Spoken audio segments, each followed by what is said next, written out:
What's up, guys? Mulligan is back after a very long hiatus. I have to say, it feels pretty good to be back. So, last year I said I was going to do a DPP OU series in honor of 4th Gen at the time when Nintendo announced they were shutting down the Wi-Fi connection network for the DS. And I was going to call it Diamonds Are Forever. My biggest regret was not getting more games in with other players in the community that started in this gen. But I did get a few, and this is the first of 2 in this series. I'm going up against pvtmike, and I challenged him on Twitch chat while MBZ was streaming 4th Gen battles before the shutdown on Twitch. But anyway, here we go. I'm leading with Yuxi. He leads with Jirachi. Most common Jirachi lead is the Choice Scarf set with Trick, but there's a ton of possible sets Jirachi can run. I switched to Scizor to scout for Trick or Stealth Rock, as you can turn back to Yuxi if he does the latter. It goes for Psychic, and it does a horrible amount of damage, so I'm starting to think it's choice specs. So I U-turn into my own Jirachi for the 4x resist, and because I'm running the Calm Mind Wish set, and the EV spread's pretty bulky.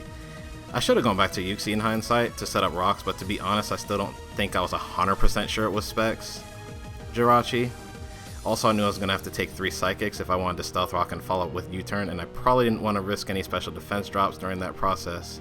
It was still the better move though. So I decided to scout the switch by leading off with Thunderbolt. He pretty much has the perfect answer for this Jirachi in Blissey.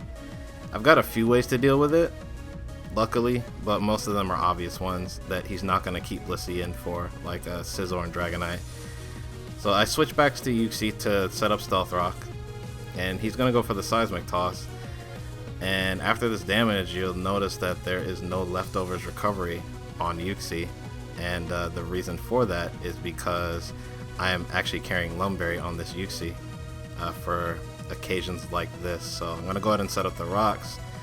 He shows his status move of choice on Blissey is Toxic, and he's probably not going to like that. So, knowing he has Blissey and will never keep Blissey in versus Scizor or Dragonite, I decide to U-turn out and reveal Tentacruel right now as opposed to later on, so I can go ahead and set up Toxic Spikes, because I need to wear Blissey down throughout the match. He goes for Toxic again, which was a bit surprising because I've already shown I have a Scizor, but he had to be thinking that I was just going to stay in with Yuxi. But in any case, he switches back to Jirachi to force Tentacruel out, and I go ahead and set up my first layer. I'm going to go back to Yuxi here on the incoming Psychic because I'm running Thunder Wave on this set, and I wanted to cripple either this Jirachi or something else to try to get free turns later on to do things. Unfortunately, he's going to go for a second Psychic, and he lands a crit, which is going to knock out Yuxi. And the only switch I have left into that Psychic is my own Jirachi, so I'm just going to use this free switch for that. He's going to go back to Blissey here, which means that either this is his best answer to my Jirachi, or this is his only answer to my Jirachi.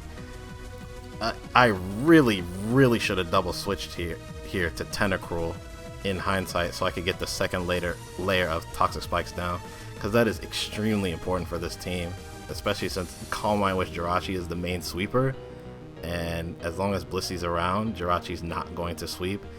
A Wish wasn't a bad play, but doubling the Tentacruel was better. But here we're going to speed things up a bit, because I'm trying to set up an early sweep here by switching between Calm Mind and Wish. Because Blissey has shown Toxic as her status move of choice, and Seismic Toss is the only attack she ever runs in DPPOU, I know there's no way Blissey can actually beat Jirachi one-on-one, now that I was thinking about it. I'm able to get 2 Calm Minds off, but my opponent is going to realize what I'm doing, and he's going to go back to his own Jirachi. Now I realize it's possible he still could run Trick, and it feels awful having to give up all these boosts, but I felt like I had to switch out here, as if he does have Trick, then it ruins everything. So I'm going to go back to Scizor, and he is going to show Hidden Power.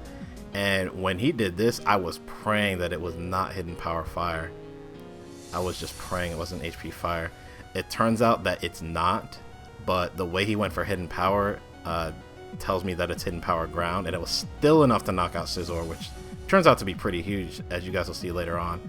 So I'm going to reveal Dragonite on the free switch. He switches Jirachi out immediately, confirming he runs HP ground. I go off this fact, predict him to switch into a non-steel type, and I drop the Draco on him.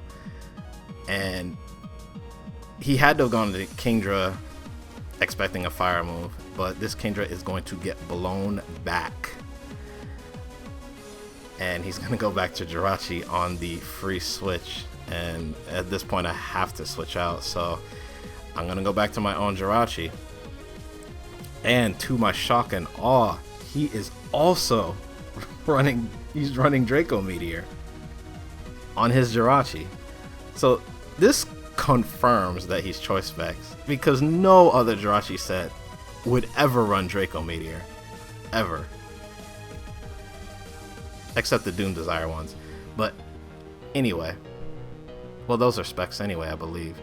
Anywho. I decide to take advantage of that fact. And I take a defensive approach and set up a Wish. I could have double switched to Tentacruel again here, predicting Blissey again.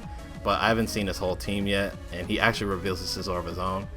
So now I'm thinking about what this Scizor could actually do to Jirachi, since I'm running Calm Mind Wish with the standard EV spread, and I just decided to stay in and set up in his face. I figure if he's Choice Band, I would just heal off all the damage he would do with Wish. He set up a sub. Now I'm figuring he's either substitute Swords Dance or sub Pass, and regardless, I have to break the sub. So I go for Thunderbolt, and he's actually going to reveal that he is running Swords Dance on this set. He shows Bullet Punch as his stab move of choice. And here I'm just going to go for Thunderbolt again, because I just don't want him setting up more subs while I try to set up. So it looks like it's going to be, it turns out to be a 2-hit KO actually.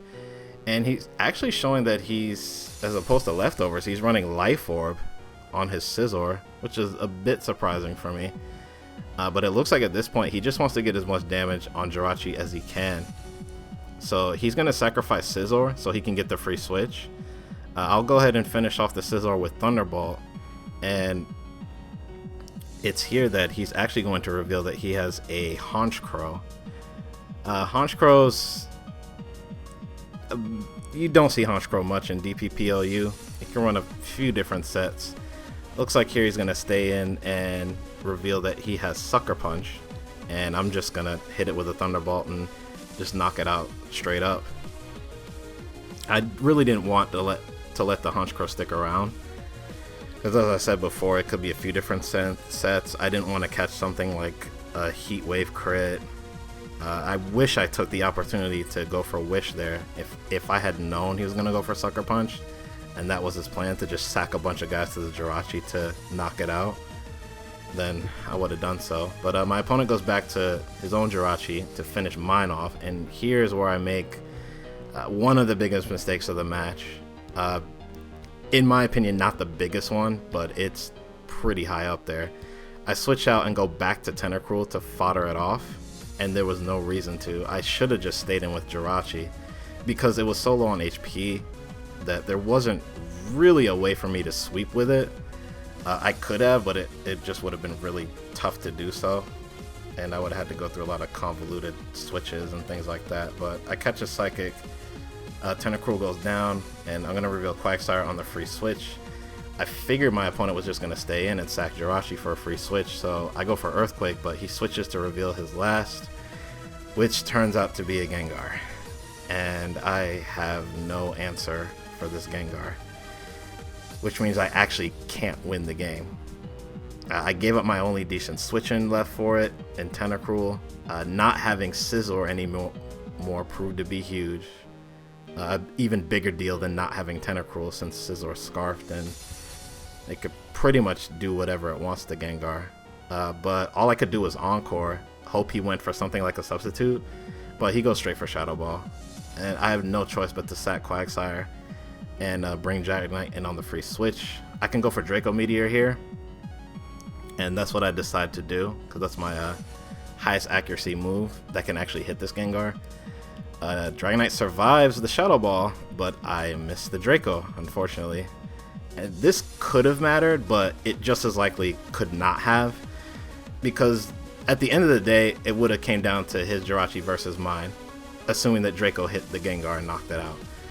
I would have to go for Wish to get out of range of a KO, and he likely would be locked into Psychic in order to finish off my Dragonite cleanly. If he rolled minimum damage on either of the two Psychics needed to KO my Jirachi, then I would survive, Wish would heal up off some damage, and I would have a chance to win one-on-one versus his Blissey. But if it didn't go down like that, then I would have lost anyway. But yeah, it sucks that I lost the opener, but anyone that followed me on my old channel knows that you never know if the Pokemon battles I upload are going to end up in a win or a loss. It's just all about the experience. But anyway, if you guys like the game, feel free to hit the thumbs up button just below the video. If you didn't, then I'm pretty sure the thumbs down button is somewhere nearby.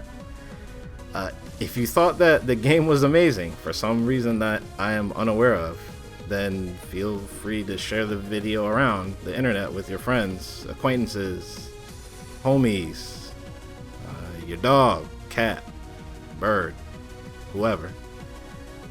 But yeah, follow me on Twitter and the other social clubs I hang out at. Links to those will be in the description below. That's going to be it for this one, guys. This is Mulligan signing out, and I will catch you on the next one.